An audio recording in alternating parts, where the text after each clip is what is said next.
একটা গাধা হেঁটে যাচ্ছিল।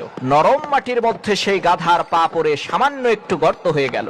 ঘটনাক্রমে সেই গাধা সেখানে পেশাব করে দিয়েছে, যার কারণে গাধার সেই পদচিহ্ন পেশাব দিয়ে ভরে গেল।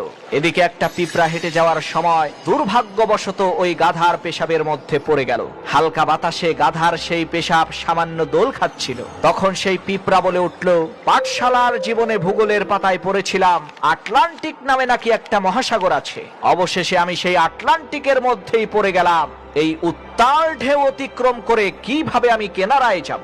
এমন সময় হঠাৎ করে শুকনা একটা তেঁতুলের পাতা বাতাসে উড়ে এসে ওই গাধার পেশাবের মধ্যে পড়লো। তখন সেই পিঁপড়া বহু কষ্টে ওই তেঁতুলের পাতার উপরে উঠে বসলো। এদিকে ঢেউয়ের তালে তালে সেই তেঁতুলের পাতাটা সামনের দিকে এগিয়ে যাচ্ছে। পিঁপড়া এখন খুবই দাম্ভিকতার সাথে বলছে, ইতিহাসের পাতায় পড়েছিলাম পৃথিবীতে নাকি টাইটানিক নামক বিরাট এক জাহাজের অস্তিত্ব আছে।